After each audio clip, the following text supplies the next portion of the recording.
Salut, bonjour à vous, c'est génial, franchement, c'est la première de la saison. Ouais, parce que là on est mi-mai, je commençais à... Ah, j'avais pas de moto d'essai, ça commence à me gonfler. On est mi-mai. J'ai été chercher la Street Triple hier, il faisait dégueulasse, j'en ai eu jusqu'au-dessus du casque tellement il faisait dégueulasse. J'ai déjà pu la laver, la veste elle est en train encore de sécher, je vous dire. Le casque pareil. Alors ici on est sur l'essai de la Street Triple 765R de Triumph, la toute nouvelle, le tout nouveau roadster de la marque anglaise, et franchement c'est génial. Allez, on va vous faire découvrir ça aujourd'hui, et pas que ça.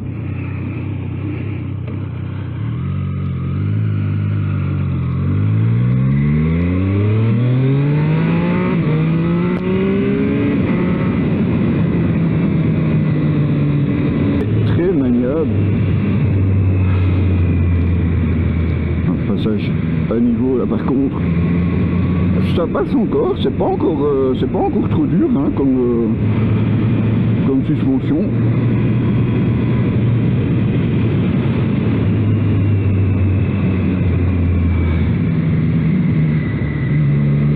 Alors on se méfie quand même parce que dans les sous-bois c'est encore mouillé.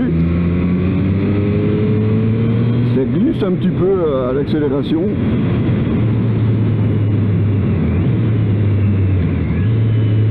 Alors on a aussi un shifter, parce que là vous me voyez embrayer, mais en fait il n'y a pas besoin.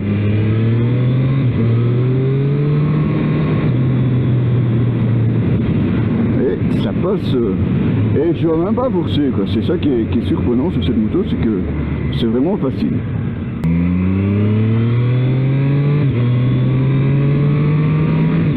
Le shifter passe sans problème, en tout cas à partir d'une certaine vitesse, il n'y a aucun souci. Idem pour redescendre, pas besoin d'embrayer. On fait gaffe à l'accélération parce qu'on a un anti-patinage, mais les routes sont très mouillées. Enfin, à certains endroits en tout cas, elles sont très mouillées. Freinage, pas de problème avec le Brembo. Les deux disques de 310 sont largement à la hauteur. Ça repart comme une balle. Bon, je fais gaffe quand même, c'est le premier essai de la saison et j'aimerais bien garder mon permis un petit temps quand même.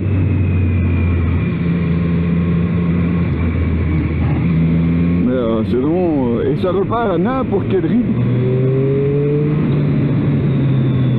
Parce qu'en plus, le plus beau là-dedans, c'est que ce 3 cylindres, il est aussi très souple. Allez, je vais vous montrer. On va passer en 6ème, voilà, je suis à 50 à l'heure en 6ème. Donc c'est pas énorme quand même. Et vous voyez, ça repart sans aucun problème. Voilà. Moins de 50 à l'heure en 6ème. On va attendre que monsieur veuille nous laisser un petit peu de place pour rouler.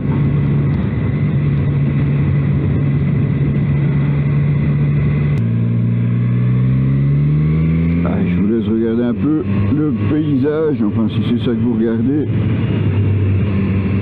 Je vais par ici, hein. Donc on est, pour ceux qui cherchent, on est entre Namur et Dinan, mais côté gauche. Donc si vous prenez à Namur, vous descendez vers Jambes, et puis vers Ivoire, et voilà, vous avez cette superbe petite route qui vaut le détour. Hein. Voilà, ce serait mieux si tout était sec. Puis là on est samedi, donc il y a pas mal de monde aussi. Mais c'est assez sympa quand même. Regarde, on va faire des belles photos ici.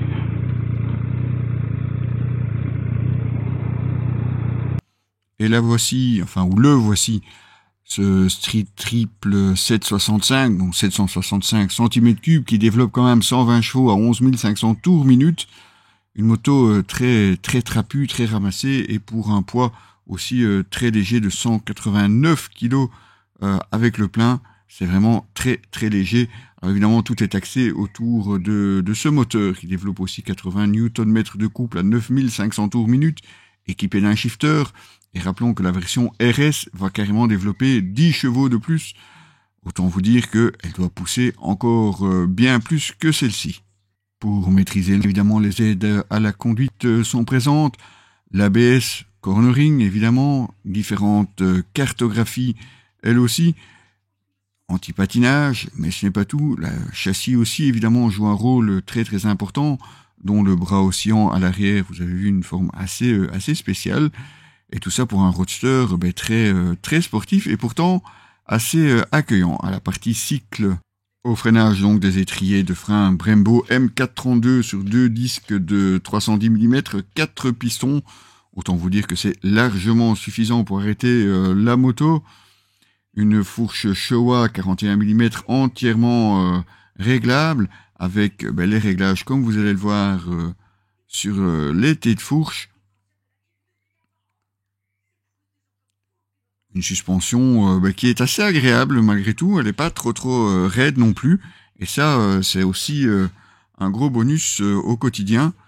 Elle est à la fois sportive mais utilisable aussi tous les jours. À l'arrière on retrouve un mono-amortisseur avec un réservoir séparé, lui aussi entièrement réglable, et un disque 220 mm, un seul piston, aussi signé Brembo.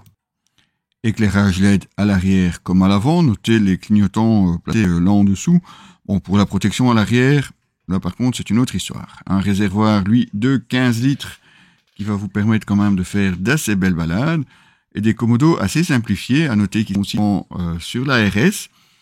Mais la bonne idée, c'est que tout est regroupé ici au commodo gauche, avec une utilisation très très simple, puisque vous avez la croix et un bouton pour se promener dans les menus, un autre bouton dédié aux cartographies, et tout ça évidemment est visible sur cet écran, enfin pas tout à fait, ce double écran plutôt, puisque vous voyez vous avez un écran au-dessus avec le contour, la jauge et la vitesse, et en dessous avec le rapport engagé, l'heure, la date, mais aussi les différents modes, road, sport, évidemment personnalisé aussi, et un mode pluie, autant savoir l'utiliser aussi tous les jours. De chaque côté encore les voyants traditionnels, on va dire, un compteur qui, ma foi, est assez lisible, et puis une petite protection avec le petit saut de vent qui est aussi à ne pas négliger, puisque même sur les grands axes, on est quand même bien protégé aussi. Pour la consommation, par contre, on tourne à un peu plus de 5 litres, évidemment, ça dépendra de l'utilisation de la poignée droite, parce que évidemment, si vous passez en mode sport et que vous êtes plus que généreux avec les gaz, malgré le poids plume de la moto, vous risquez de vite vider le réservoir. Je vous montre au passage la signature visuelle à avec un phare allumé, et vous nous aurez aussi noté les 2 barres LED de chaque côté. On la reconnaît quand même au premier coup d'œil, on est bien sur une street, même si à l'époque les phares étaient ronds. Une bonne note, comme je vous avais dit, on est bien installé, le guidon est un petit peu plus large qu'il était auparavant, la selle pilote est confortable. Bon, à l'arrière, évidemment, vous aurez juste droit à un petit pouf, comme souvent d'ailleurs sur les roadsters assez sportifs. Alors évidemment, les gros points forts, la légèreté, la maniabilité, et aussi finalement la stabilité, parce que c'est aussi tout aussi important. Et la moto se place dans les virages sans aucun effort, et on peut franchement aller rouler toute une journée, peu importe le rythme, sans forcément en payer le prix par après. Donc, comme on vous le disait, maniabilité, facilité, et puis aussi le confort. C'est aussi assez surprenant sur un roadster comme celui-ci, de pouvoir partir pendant plus de 200 km sans devoir s'arrêter régulièrement, histoire de se délier un peu les jambes. Côté tarif, le Street Triple 765 commence à 10 595 €, donc pour cette version R standard. La version RS est un petit peu plus chère à 12 895 avec, il est vrai, plus de puissance, un sabot moteur, un capot de selle et des suspensions Öhlins à l'arrière. Faudra-t-il vraiment passer sur la RS ?